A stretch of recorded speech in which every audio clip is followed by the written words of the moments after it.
let's welcome the one and only Dhanraj.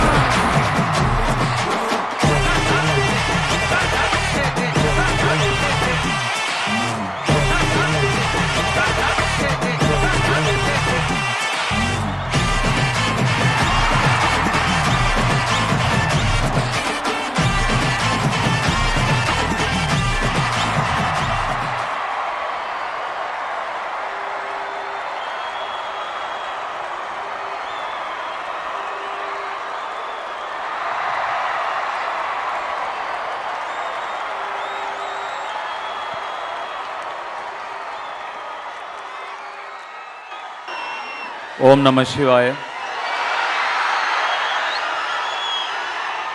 எல்லாருக்கும் வணக்கம். இவ்வளோ பேர் இப்படி திரண்டு வந்து உங்களோட அன்பையும் ஆதரவையும் எனக்கு கொடுக்கும்போது இன்னும் உண்மையாக உங்களுக்காக உழைக்கணுங்கிற உணர்வு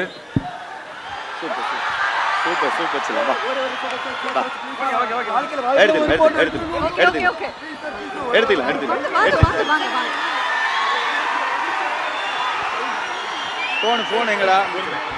ஏய் எடுங்க, அவர் போன்ல கொடுத்துருங்க.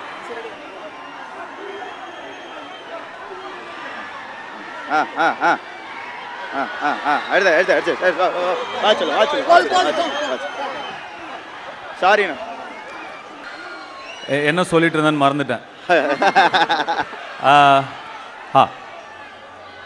உங்களுடைய அன்புக்கும் ஆதரவுக்கும் உண்மையாக உழைக்கணுங்கிற உணர்வு ஏற்கனவே இருந்தாலும் இப்போது இவ்வளோ பேரை பார்க்கும்போது இன்னும் அது ஆழமாக எனக்கு தோணுது. எவ்வளோ நன்றி சொல்லாலும் பத்தாது. எவ்வளோ நேரமாக இங்கே காத்துட்ருக்கீங்கன்னு தெரியல. ரொம்ப ரொம்ப என்னுடைய ஆள் மனசுலேருந்து உங்களுக்கு நன்றி. நான் கோயம்புத்தூர் இதுக்கு முன்னாடி ஒரு ஈவெண்ட்காக வந்து ஒரு 9-10 வருஷம் இருக்கும்னு நினைக்கிறேன். அதுக்கப்புறம் இப்போ தான் வரேன். துள்ளுவத இளமை, காதல் கொண்டேன்லாம் நடிக்கும் பொழுது நிச்சயமாக இந்த இடத்துல ஒரு நாள் நான் இப்படி நிற்பேன், இவ்வளோ பேர் எனக்காக வந்திருப்பீங்க நான் நினச்சி பார்த்தது கூட கிடையாது.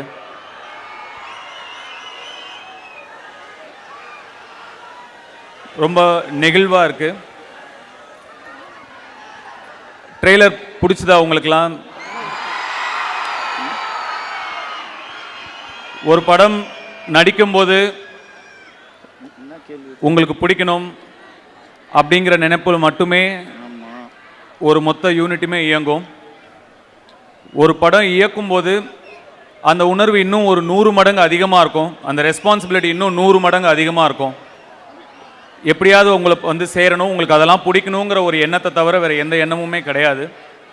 அதுக்காக என் கூட நிறைய கஷ்டப்பட்டாங்க. என்னோட entire cast and crew, technicians எல்லாருமே பயங்கரமாக ஹார்ட் ஒர்க் பண்ணியிருக்காங்க. அவங்க எல்லாருக்கும் உங்கள் முன்னாடி நான் என்னுடைய நன்றியை சொல்லிக்கிறேன்.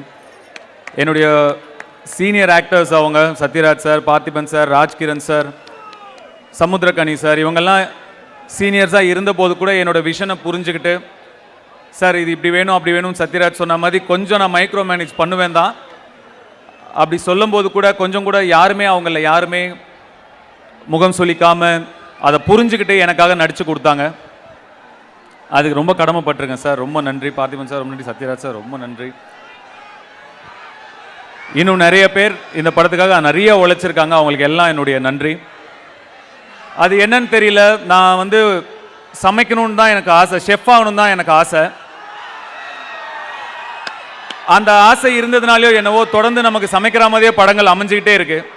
இப்போ ஜகமே தந்திரமில் பரோட்டா போட்டோம், திருச்சிற்றம்பலமில் வந்து டெலிவரி பாயாக இருந்தோம், ராயனில் ஃபாஸ்ட் ஃபுட் வச்சுருந்தோம், இந்த படத்தில் இட்லி சுட்டுக்கிட்டு இருக்கோம். எனக்கு நான் எழுதிக்கிறதும் அந்த மாதிரி தான் இருக்குது. வேறு டைரக்டர்ஸ் அப்ரோச் பண்ணும்போது அந்த மாதிரி அது மேனிஃபெஸ்டேஷன், அதாவது நம்ம என்ன நினைக்கிறோமோ அதுவாக நம்ம மாறுறோம். எண்ணம் போல் வாழ்க்கை அப்படின்னு சொல்கிறேன் இல்லையா? மேனிஃபெஸ்டேஷனோட பவர் அப்படிங்கிறது அது என்னவோ, அது நான் நடிகனான பிறகும் கூட அது என்னை தொடர்ந்துக்கிட்டே இருக்குது. இளைஞர்கள் வந்து நிச்சயமாக மேனிஃபெஸ்ட் பண்ணணும். நம்ம என்னவா வாழ்க்கையில் ஆக விரும்புகிறோம், நம்ம என்ன சாதிக்க விரும்புகிறோம் அப்படிங்கிறத நம்ம மேனிஃபெஸ்ட் பண்ணணும், நம்ம நம்பணும். ஆல்ரெடி அது நடந்துட்டா மாதிரி நம்ம நம்பணும். அதுக்காக கடுமையாக உழைக்கணும். அப்போ நிச்சயமாக யார் வேணால் என்ன வேணால் சாதிக்கலாம். அதை மெடிடேட் பண்ணுங்கள், ஒர்க் அவுட் பண்ணுங்கள். இதெல்லாம் வந்து உங்களுடைய கோலுக்கு, நீங்கள் சாதிக்க நினைக்கிற விஷயங்களுக்கு உங்களுக்கு சீக்கிரமாக கூட்டிகிட்டு போகும். ஸோ மேனிஃபெஸ்ட் பண்ணுங்கள், ஹார்ட் ஒர்க் பண்ணுங்கள். கருத்து சொல்கிறானேன்னு நினைக்காதீங்க. என் வாழ்க்கையில் எனக்கு நடந்தது உங்களுக்கு சொல்கிறேன். கண்டிப்பாக இதெல்லாம் நீங்கள் ஃபாலோ பண்ணுவீங்கன்னு நான் நம்புகிறேன். சத்யராஜ் சார் சொன்ன மாதிரி என்னுடைய ரசிகர்கள் யார் வம்புக்கும் போக மாட்டாங்க.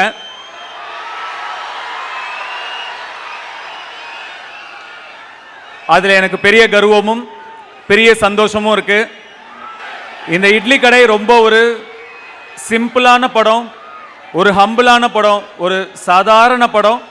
ஆனால் உங்கள் ஃபேமிலியோட, உங்கள் குடும்பத்தோட, உங்கள் குழந்தைங்களோட போய் ரசித்து எமோஷ்னலாக என்ஜாய் பண்ணுற ஒரு படமாக இருக்கும்னு நாங்கள் நம்புகிறோம். உங்களுக்கெல்லாம் இந்த படம் கண்டிப்பாக பிடிக்கும்னு நாங்கள் நம்புகிறோம். அதே மாதிரி படம் ரிலீஸ் ஆனதுக்கப்புறம்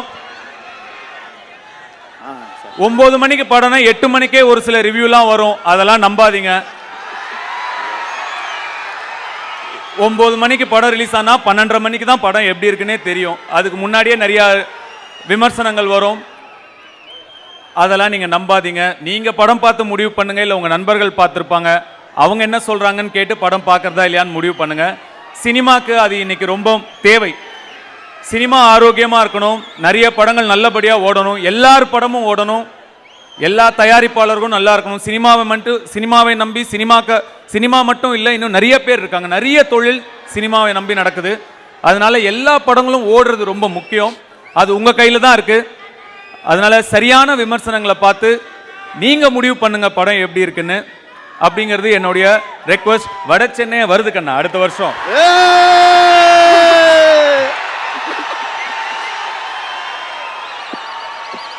அது ரொம்ப முக்கியமான விஷயம். மீண்டும் உங்களை எல்லாரையும் 10 வருஷம் கழிச்சு சந்திச்சதுல எனக்கு ரொம்ப ரொம்ப ரொம்ப சந்தோஷம். வந்த எல்லாருக்கும் ரொம்ப ரொம்ப நன்றி, வாழ்த்துக்கள்.